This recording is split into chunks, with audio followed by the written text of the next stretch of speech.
রহমান এই বিষয়ে জানাতে সেখান থেকে যুক্ত হচ্ছেন জাওয়াদ মাহমুদ। যুক্ত হচ্ছে তার সাথে। জাওয়াদ, সমাবেশে তারেক রহমান কখন যোগ দেবেন জানাবেন?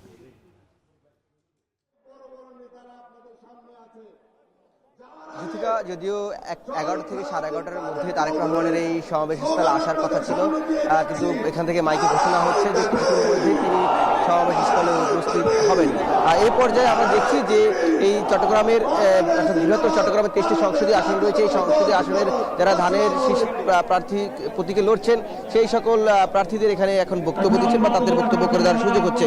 এবং আমরা এটিও দেখছি যে ইতিমধ্যে এই পুরো মাঠ কিন্তু কানায় কানায় পরিপূর্ণ হয়ে গিয়েছে।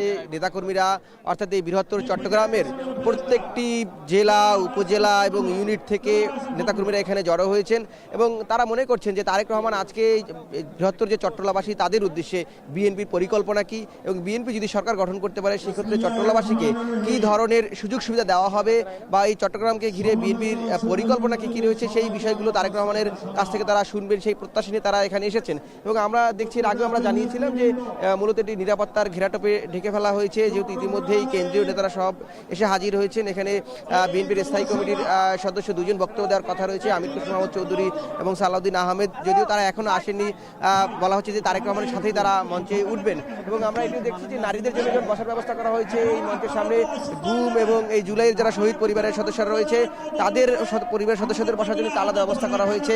সামগ্রিকভাবে এখানের মানুষের যে উচ্ছ্বাস উদ্দীপনা, যেহেতু 2 দশকের বেশি সময় পর এই তারেক রহমান এখানে আসছেন, অর্থাৎ 2005 সালে সর্বশেষ তারেক রহমান চট্টগ্রামে এসেছিলেন, সেই জায়গা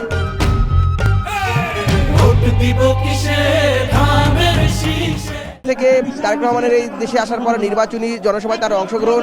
এখানে বলছেন যে চট্টগ্রাম মূলত যেহেতু এখানে যে বিএনপির সমর্থক গোষ্ঠী বেশি বলে দাবি করছেন এখানকার আসা নেতাকর্মীরা, এবং তারা বলছেন যে আগামী নির্বাচনে তারেক রহমানের এই আগমন এবং এখানে জনগণের উদ্দেশ্যে তার বক্তব্য কিংবা চট্টলাবাসীর উদ্দেশ্যে বক্তব্য সেটি ভোটের ব্যালটে একটি প্রভাব ফেলবে। এবং তারা এটিকে বলছেন যে তারেক রহমানের আশাই মূলত এই নির্বাচনী যে কার্যক্রম সেখানে তাদের প্রায় অনেকখানি এগিয়ে দিবে। এবং তারা তারেক রহমানের এই বার্তা নিয়েই যে কয়েকদিন বাকি আছে, অর্থাৎ যেহেতু প্রচার প্রচারণা চালানো যাবে 10 তারিখ ভোর পর্যন্ত 7টা পর্যন্ত, তারা তারেক রহমান এখানে যে বার্তা দেবেন বা দিক নির্দেশনা দেবেন নেতাকর্মীদের উদ্দেশ্যে, সেই বার্তা নিয়েই তারা আবার মানুষের দ্বারে দ্বারে ভোটারদের কাছে যাবেন এবং তারেক রহমানের বার্তা পৌঁছে দেবেন, সেই লক্ষ্যে এখানে এসেছেন। এবং আমরা দেখছি যেহেতু যদিও শীতের দিন হলেও এখন এখানে প্রচণ্ড রোদ এবং গরমে নেতাকর্মীদের মধ্যে এক ধরনের অস্বস্তিও আছে, কিন্তু সবকিছু উপেক্ষা করে তারা তারেক রহমানের বক্তব্য শোনার জন্যই মূলত এখানে অপেক্ষা করছেন। এবং যারা আঞ্চলিক নেতা এখানে রয়েছেন, এই চট্টগ্রামের আঞ্চলিক নেতারা, তারা তাদের এলাকার সমস্যা নিয়ে বক্তব্য আমরা দেখছিলাম যে দিচ্ছিলেন।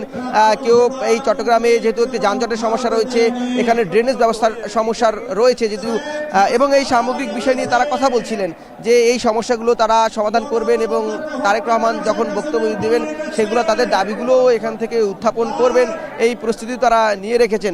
এবং কিছুক্ষণ পরপরে দেখছি আমরা বড় বড় মিছিল নিয়ে মূলত এই মাঠের ভিতরে এই চট্টগ্রামের বিভিন্ন এলাকা থেকে আসা কর্মী সমর্থকরা তারা প্রবেশ করছেন এবং নানান ধরনের স্লোগান দিচ্ছেন। এবং এখানে আরেকটি বিষয় বলা রাখা ভালো যে যেহেতু বেগম খালেদা জিয়া কিন্তু ধারাবাহিকভাবে এই নির্বাচনের সময় এই নির্বাচনী আসনগুলোতে তিনি প্রচারণা চালাতেন, যদিও বেগম খালেদা জিয়ার অনুপস্থিতি, সেই অনুপস্থিতিও এখানকার নেতাকর্মীদের এক ধরনের তাদের যে এক ধরনের আবেগ রয়েছে বেগম খালেদা জিয়ার প্রতি সেটিও তারা দেখাচ্ছিলেন আমরা, এবং সেটি দেখছিলাম যে এখানে যে ধরনের ব্যানার ফেস্টুন নিয়ে এসেছে সেখানে বেগম খালেদা জিয়াকে তারা স্মরণ করেছেন এবং তারা মনে করছেন যে বেগম খালেদা জিয়ার প্রতি যেই মমত্ববোধ বা তার প্রতি যেই দায়িত্বশীলতা এই চট্টগ্রামের বিএনপি নেতাকর্মীদের কর্মী সমর্থকদের, তারা সেটি তারেক রহমানের প্রতিও তাদের পূর্ণ সেই সমর্থন থাকবে এবং তারেক রহমানের হাতকে শক্তিশালী করার জন্য এবং তাদের নেতৃত্বাধীন সরকার গঠন করার জন্য যে কোনো ধরনের কাজ সেটি তারা করবেন, এই নেতাকর্মীরা সেগুলো বলছিলেন। এবং এখানে আরেকটি বিষয় যেটি বলে রাখা ভালো, যেহেতু এই 23টি সংসদীয় আসনের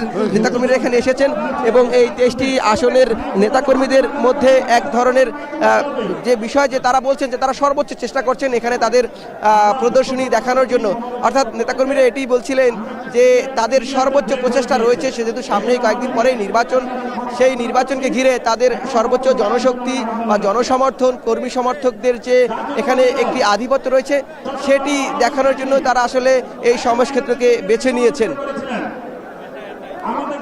চট্টগ্রাম থেকে বিএনপি সমাবেশের সবশেষ তথ্য জানাচ্ছিলেন জাওয়াদ মাহমুদ। দোষারোপের রাজনীতি